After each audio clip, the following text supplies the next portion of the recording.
थांनाय 15 years बिथांमोना सासनाव फैदोंमोन आरो बिथांमोननि जा सासन बेबस्था बै टाइमाव जोंनि बिटिसिनि जा अस्तित्व बे सुरक्षित जाना दंमोन।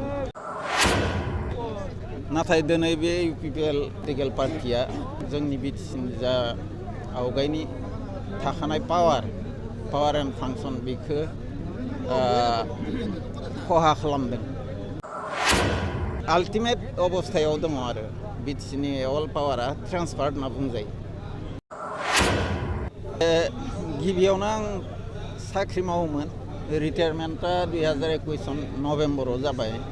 बेनिफ्राय दिनैसिम दं आरो गतै साख्रि जिबनाव बिटिसिनि आन्दारावनो जिमान एलेका मोनब्रै डिस्ट्रिक्टआवनो आं साख्रि मावजोबदों। ACS आसाम सिभिल सार्भिस गतिके विभिन्न पस्टआव आं मावदों।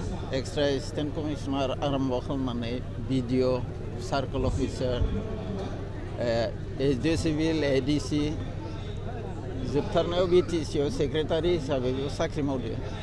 गतिके बै आन्दलननि समनिफ्रायनो जिहेतु BPF दोलोनि जिमान सोद्रोमा दङ बिथांमोनानो बे बिटिसि दानायाव गोबां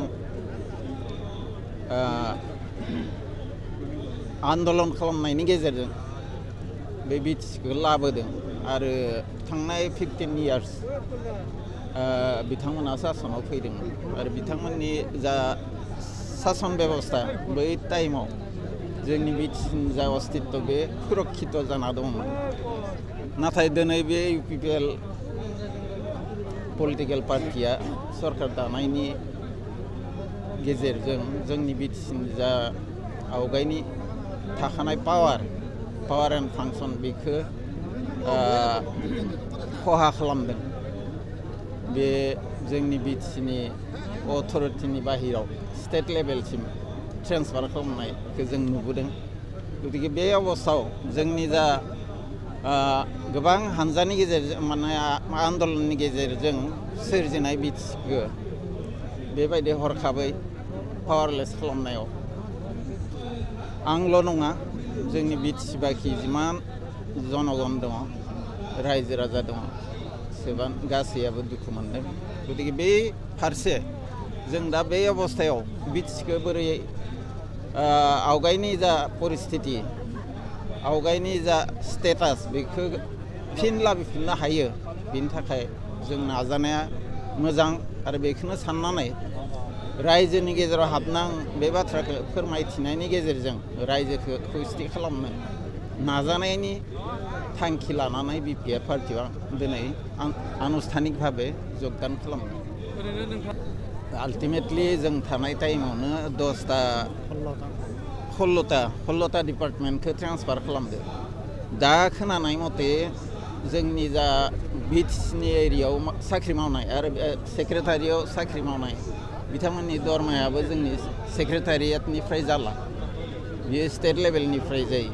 देट मिन्स जोंनि जा रेभिनिउ कालेक्सन बे कालेक्सना जोंनि बिटिसि सेक्रेटारिनि परिबर्ते स्टेट सेक्रेटारिसिम ट्रेन्सफार जालांदों आरो बे जा रेभिनिउ कालेक्सन बेनि सायावसो दरमाखौ होनाय जायो।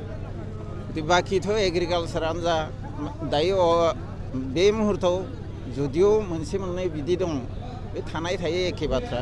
जों आल्टिमेटलि अल डिपार्टमेन्ट ट्रेन्सफार जानायखौ जों रेभिनिउ पावारा जेतियाना थाया अब्लाथ' आरो बाखि डिपार्टमेन्टनि कोनो खामानि गैया। गतिके जों दा आल्टिमेट अबस्थायाव दङ आरो बिटिसिनि अल पावारा ट्रेन्सफार होनना बुंजायो। আপোনালোকে চিন্তা আহিব তাৰমানে আলিয়া চাইডত আলিয়া কাটিকুচি আৰু